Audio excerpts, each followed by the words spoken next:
Hi hello ನಮಸ್ಕಾರ ಸ್ನೇಹಿತರೆ. ಇಲ್ಲಿ ಲಕ್ಷ್ಮಿಯ ಮುಂದೆ ಬಂದಿದ್ದು ಯಾರಪ್ಪ? ಓ ಮೈ ಗಾಡ್, ಲಕ್ಷ್ಮಿಯ ಮುಂದೆ ದೇವಸ್ಥಾನಕ್ಕೆ ಬಂದವ್ರು ಯಾರು ಎಲ್ಲವನ್ನ ಕೂಡ ತಿಳ್ಕೊಬೇಕು ಅಂದರೆ ಈಗಲೇ ನಮ್ಮ ಈ ಚಾನಲ್ನ ಸಬ್ಸ್ಕ್ರೈಬ್ ಮಾಡಿ, ಹಾಗೆ ಈ ಒಂದು ವಿಡಿಯೋವನ್ನು ಪೂರ್ತಿಯಾಗಿ ನೋಡಿ. ಇಲ್ಲಿ ಲಕ್ಷ್ಮಿ ಯಾವಾಗ ವೈಷ್ಣವ್ ಹೋಗ್ತಿರೋದನ್ನು ನೋಡಿದೆ ಇಲ್ಲ, ಯಾವುದೇ ಕಾರಣಕ್ಕೂ ಇವತ್ತು ನಾನು ಮಾತಾಡದೆ ಇರಬಾರ್ದು ಅಂತ ಡಿಸೈಡ್ ಮಾಡ್ಕೊಂಡಿದ್ದೆ. ಹೋಗ್ತಿರೋ ವೈಷ್ಣವ್ನ ಇಲ್ಲ ನಾನು ಇವತ್ತು ಮಾತಾಡಲೇಬೇಕು ಅಂತ ಹೇಳ್ತಾರೆ. ಯಾಕ್ರಿ ನನ್ನನ್ನು ಯಾಕೆ ನನ್ನ ಲೈಫ್ಗೆ ಮಧ್ಯ ಬರ್ತಾ ಇದ್ದೀರಾ, ಸುಮ್ಮನೆ ಇಲ್ಲಿಂದ ಹೊರಟ್ಬಿಡಿ ಅಂದಾಗ ಇಲ್ಲ ನಾನು ಇವತ್ತು ನಿಮ್ಮ ಜೊತೆ ಮಾತಾಡಲೇಬೇಕು ಅಂತ ಲಕ್ಷ್ಮಿ ಹೇಳ್ತಾರೆ. ಈ ಕಡೆ ವೈಷ್ಣವ್ ಅಂತೂ ನೀವೇ ಹೇಳಿದ್ರಲ್ವ, ಪ್ರೀತಿ ಎಲ್ಲಿರುತ್ತೋ ಅಲ್ಲಿ ನಂಬಿಕೆ ಇರುತ್ತೆ, ಪ್ರೀತಿ ಇಲ್ಲ ಅಲ್ವಾ, ಅದಕ್ಕೋಸ್ಕರನೇ ನಿಮಗೆ ನನ್ನ ಮೇಲೆ ನಂಬಿಕೆ ಇತ್ತಿಲ್ಲ, ನಂಬಿಕೆ ಇತ್ತಿದ್ರೆ ನೀವು ಯಾವುದೇ ವಿಷಯ ಕೂಡ ಮುಚ್ಚಿಡ್ತಿರ್ಲಿಲ್ಲ ಅಂತ ಹೇಳಿದಾಗ ದಯವಿಟ್ಟು ಇವತ್ತು ನಾನು ಮಾತಾಡೋಕ್ಕೆ ಅವಕಾಶ ಮಾಡಿಕೊಡಿ, ಎಲ್ಲ ವಿಷಯನೂ ಕೂಡ ಓಪನ್ ಆಗಿ ಹೇಳ್ತೀನಿ ಅಂತಾರೆ. ಸರಿ ಆಯಿತು ಮಾತಾಡಿ ಅಂತ ವೈಷ್ಣವಿ ಹೇಳ್ತಿದ್ದಾಗೆ ಈ ಕಡೆ ಲಕ್ಷ್ಮಿ ಕೂಡ ಎಲ್ಲವನ್ನ ಹೇಳೋಕೆ ಕೂಡ ಮುಂದಾಗ್ತಾರೆ. ಈ ಕಡೆ ನಾನು ಮತ್ತು ಕೀರ್ತಿ ಇಬ್ಬರು ಕೂಡ ಯಾವತ್ತು ಭೇಟಿಯಾಗಿ ಕೀರ್ತಿಯ ಒಂದು ಪ್ರೀತಿ ನನಗೆ ಗೊತ್ತಾಯಿತು, ನಿಮ್ಮ ಮತ್ತು ಕೀರ್ತಿಯ ಪ್ರೀತಿಯ ಅವತ್ತೇ ನನಗೆ ಅತ್ಯ ನೀಚ ಮುಖ ಗೊತ್ತಾಗಿತ್ತು.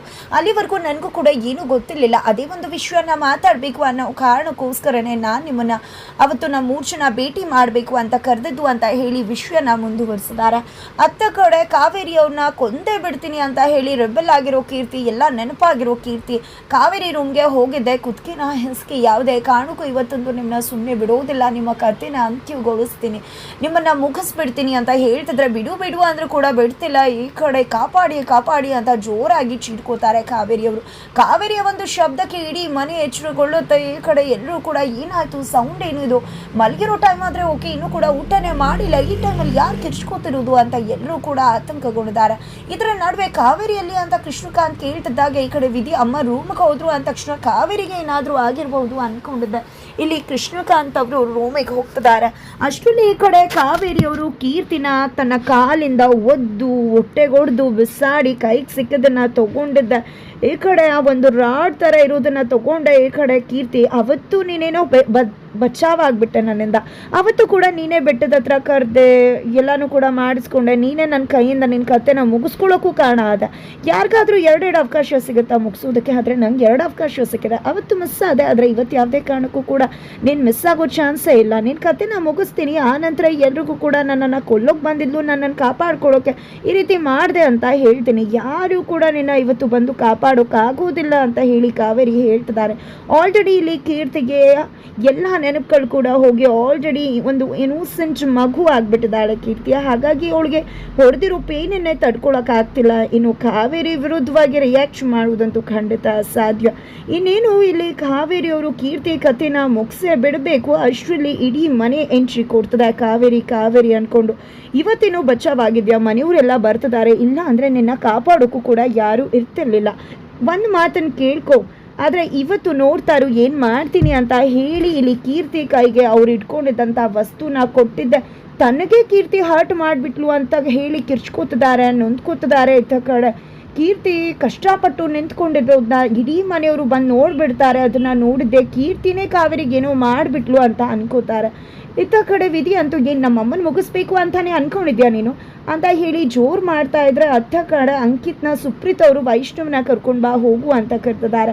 ಈ ಕಡೆ ಕಾವೇರಿ ಅವರ ಒಂದು ಬಗ್ಗೆ ಲಕ್ಷ್ಮಿ ವೈಷ್ಣವ್ಗೆ ಇನ್ನೇನು ಸಂಪೂರ್ಣವಾಗಿ ಹೇಳಬೇಕು, ಯಾವುದನ್ನ ಕೂಡ ಮುಚ್ಚಿಡ್ದೆ. ಅಷ್ಟರಲ್ಲಿ ಅಂಕಿತ್ ಬಂದಿದ್ದೆ, ಅಣ್ಣ ಬಾಯ್ಲಿ ಅಲ್ಲಿ ಏನಾಗಿದೆ ಗೊತ್ತಾ ಅಂತ ಹೇಳಿ ಎಳ್ಕೊಂಡು ಹೋಗೇ ಬಿಡ್ತಾನೆ. ಈ ಕಡೆ ಏನಾಗಿರ್ಬೋದು, ಅತ್ತೆ ಇನ್ಯಾವ ಹೊಸ ಡ್ರಾಮಾ ಮಾಡ್ತಿರ್ಬೋದು, ನಾವಿಬ್ರು ಮಾತಾಡ್ತಿದ್ದೀವಿ ಅನ್ನೋ ವಿಷಯ ಗೊತ್ತಾಗಿ ಇನ್ಯಾವುದೋ ಹೊಸ ಡ್ರಾಮಾ ಗೇಮ ಮಾಡೋಕೆ ಹೊರಟುಬಿಟ್ರ ಅಂತ ಅನ್ಕೋತಾಳೆ.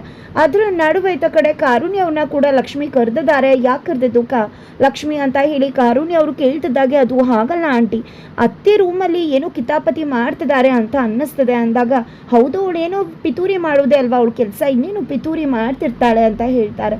ಹೌದು ಕೀರ್ತಿಯಲ್ಲಿ ಮನೇಲಿದ್ದಾರ ಅಂದಾಗ ಏನು ಮಾತಾಡ್ತಿದ್ಯಾ ಲಕ್ಷ್ಮಿ, ನಿನ್ನ ಜೊತೆ ಅಲ್ವಾ ಕೀರ್ತಿ ಅಂತ ಹೇಳಿ ಕಾರುಣ್ಯ ಅವ್ರು ಕೂಡ ಶಾಕ್ ಆಗ್ತಾರೆ. ಈ ಕಡೆ ಲಕ್ಷ್ಮಿ ಕೂಡ ಶಾಕ್ ಆಗ್ತಿದ್ದಾಳೆ, ಕೀರ್ತಿ ಎಲ್ಲೋಗಿರ್ಬೋದು ಅಂತ. ಬಟ್ ಇಲ್ಲಿ ವೈಷ್ಣವ್ ರೂಮ್ ಒಳಗಡೆ ಹೋಗಿದ್ದೆ, ಅಲ್ಲಿರೋ ಅವಸ್ಥೆನ ನೋಡಿ ಕೀರ್ತಿನ ಎಳ್ಕೊಂಡು ಬಂದು ಈ ಕಡೆ ದೂಡೇ ಬಿಡ್ತಾರೆ. ಯಾಕೆ ಕೀರ್ತಿನ ಈ ರೀತಿ ದೂಡ್ತಿದ್ದೀರಾ ಅಂತ ಹೇಳಿ ವೈಷ್ಣವ್ನ ಲಕ್ಷ್ಮಿ ಕೇಳಿದಾಗ, ಯಾಕೆ ಅಂದರೆ ತುಂಬ ಚೆನ್ನಾಗಿ ನಾಟಕ ಮಾಡ್ತೀರಾ ಕಣ್ರೆ, ಒಳ್ಳೆ ಮುಖವಾಡ ಇಟ್ಕೊಂಡು ಎಷ್ಟು ಚೆನ್ನಾಗಿ ಡ್ರಾಮಾ ಮಾಡ್ತೀರಾ ನೋಡಿ, ನನ್ನನ್ನು ಹೊರಗಡೆ ಡಿನ್ನರ್ ಅಂತ ಕರೆಸ್ಕೊಳ್ಳೋದಂತೆ, ಕೀರ್ತಿನ ನಮ್ಮ ಅಮ್ಮನ ಕೊಲ್ಲೋ ಕಳಿಸೋದಂತೆ, ಸೂಪರ್ ಕಣ್ರಿ ನೀವು ಇಂಥ ಖತರ್ನಾಕ್ ಅಂತ ನನಗೆ ಗೊತ್ತಿರಲಿಲ್ಲ ಅಂತಿದ್ದಾಗೆ ಲಕ್ಷ್ಮಿಗೆ ಶಾಕ್ ಆಗುತ್ತೆ. ಏನು ಮಾತಾಡ್ತಿದ್ರ ನೀವು ಅಂದಾಗ ಈ ಕಡೆ ವಿಧಿ ಕೂಡ ಅದನ್ನೇ ಹೇಳ್ತಿದ್ದಾಳೆ. ಈ ಕಡೆ ಕಾವೇರಿ ಅವ್ರು ಕೂಡ ಇಂಥ ಡೆಕೋರೇಷನ್ ಎಲ್ಲ ಖಂಡಿತವಾಗ್ಲೂ ಇವಳೇ ಮಾಡಿರ್ತಾಳೆ, ಕೀರ್ತಿಗೇನು ಬರುತ್ತೆ ಅಂದಾಗ ಕೀರ್ತಿ ನಾನೇ ಮಾಡಿದ್ದು ಅಂತ ಹೇಳ್ತಾರೆ. ಇವಳು ಮಾಡೋಕ್ಕೆ ಸಾಧ್ಯನೇ ಇಲ್ಲ. ನಾನು ಅವತ್ತೇ ಹೇಳಿದೆ ಇವಳಿಗೆ ತಲೆ ಕೆಟ್ಟಿದೆ, ಲಕ್ಷ್ಮಿ ಹೇಳ್ದಂಗೆ ಮಾಡ್ತಾಳೆ ಅಂತ. ಈಗಲೂ ಕೂಡ ಲಕ್ಷ್ಮಿ ಹೇಳ್ದಾಗ ಇವಳು ಮಾಡಿರೋದು.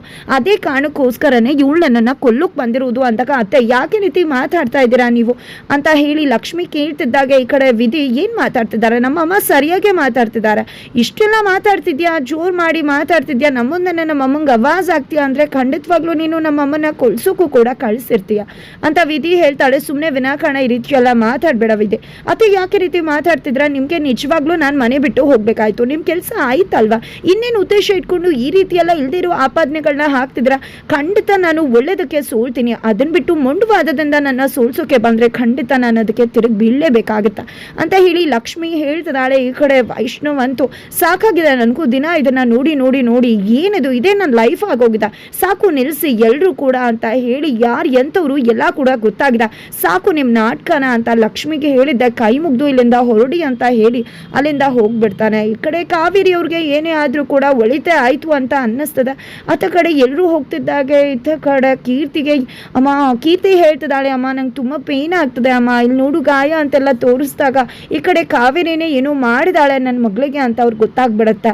ಯಾರು ಕೊಲ್ಲೋಗಿ ಬಂದರೆ ಇನ್ಯಾರ ಮೇಲೂ ಬರುತ್ತೆ ಅಂತ ಹೇಳಿ ಇಲ್ಲಿ ಕಾರುಣ್ಯರ ಲಕ್ಷ್ಮಿ ಹಾಗೆ ಕೀರ್ತಿ ಅಲ್ಲಿಂದ ಹೋಗ್ತಾರೆ. ನಂತರ ಇಲ್ಲಿ ದೇವರ ಮೊರೆ ಹೋಗಿದ್ದಾಳೆ ಲಕ್ಷ್ಮಿ. ಅದೇ ಕಾರಣಕ್ಕೆ ಬೆಟ್ಟದ ಮೇಲಿರ್ತಕ್ಕಂಥ ದೇವಸ್ಥಾನಕ್ಕೆ ಈ ಕಡೆ ಕಷ್ಟಪಟ್ಟು ಹತ್ಕೊಂಡು ಲಕ್ಷ್ಮಿ ಹೋಗಿದ್ದೆ. ದೇವ್ರೆ ಯಾಕೆ ಈ ರೀತಿ ನನಗೆ ಕಷ್ಟ ಕೊಡ್ತಿದ್ಯಾ, ಕಲ್ಲು ಮುಳ್ಳುಗಳ ಹಾದಿಲಿ ನಡೆಯೋದು ನಂಗೆ ಕಷ್ಟ ಅಲ್ಲ, ಆದರೆ ಅದನ್ನ ಮೇಲೆ ನಡೆಯೋದಕ್ಕೆ ನನಗೆ ಧೈರ್ಯ ಕೊಡು ಅಂತಷ್ಟೇ ಕೇಳ್ತಾ ಇದ್ದೀನಿ. ಕಲ್ಲು ಮುಳ್ಳುಗಳ ಹಾದಿ ಏನು ಇದ್ರೂ ಕೂಡ ಧೈರ್ಯಪಟ್ಟು ನಡ್ಕೊಂಡು ಹೋಗ್ಬಿಡ್ಬೋದು, ಆದರೆ ನನಗೆ ಮುಂದೆ ದಾರಿನೇ ಕಾಣಿಸ್ತಿಲ್ಲ, ಪ್ರಪಾತದ ತುದಿಯಲ್ಲಿ ನಿಂತಿದ್ದೀನಿ ಅಂತ ಅನ್ನಿಸ್ತದೆ, ದಯವಿಟ್ಟು ಭಗವಂತ ನನಗೇನಾದರೂ ದಾರಿ ತೋರಿಸು ಅಂತ ಹೇಳಿ ಇಲ್ಲಿ ಲಕ್ಷ್ಮಿ ಕೇಳ್ಕೊತಾ ಇದ್ರೆ ಇತ್ತ ಕಡೆ ಕಾವೇರಿ ಎಂಟ್ರಿ ಕೊಟ್ಟಿದ್ದ.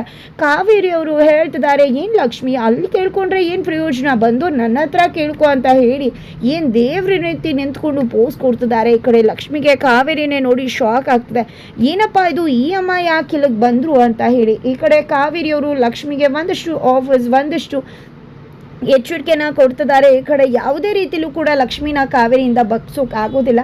ಖಂಡಿತವಾಗ್ಲೂ ಲಕ್ಷ್ಮಿ ಪಾಲಿಗೆ ದೇವರು ಆಪದ್ ಬಾಂಧವರಾಗಿ ಬಂದೇ ಬರ್ತಾರೆ, ಲಕ್ಷ್ಮಿನ ಕಾಪಾಡ್ತಾರೆ. ಒಂದಷ್ಟು ಚಾಲೆಂಜಸ್ ಇದೆ, ಅದೆಲ್ಲವನ್ನ ಕೂಡ ಮೆಟ್ಟಿ ನಿಂತು ಖಂಡಿತ ಲಕ್ಷ್ಮಿ ಕಾವೇರಿಯ ವಿರುದ್ಧ ಜಯ ಬಾರಿಸೋದಂತೂ ಖಂಡಿತ ಶುತಸಿದ್ಧ. ಬಟ್ ಅದು ಹೇಗೆ ಎಂತೂ ಕಾವೇರಿಯ ಒಂದು ನೆಕ್ಸ್ಟ್ ಮೂವ್ ಏನು, ತನ್ನ ಮಗನ್ನ ಮದುವೆ ಮಾಡ್ತೀನಿ ನಿನ್ನನ್ನು ಹೊರತಾಗಿ ಅಂತ ಏನಾದರೂ ಚಾಲೆಂಜ್ ಮಾಡೋಕೆ ಬಂದಿದ್ದಾರೆ. ವೈಷ್ಣವ್ಗೆ ಎರಡನೇ ಮದುವೆಯ ಸುಳಿವೇನಾದರೂ ಲಕ್ಷ್ಮಿಗೆ ಸಿಗ್ತಿದ್ಯಾ, ಏನೆಲ್ಲ ಆಗತ್ತೆ ಇದೆಲ್ಲವನ್ನ ಕೂಡ ತಿಳ್ಕೋಬೇಕು ಅಂದರೆ ಮುಂದಿನ ವೀಡಿಯೋಗೆ ವೀಚ್ ಮಾಡುವುದನ್ನು ಮರಿಬೇಡಿ.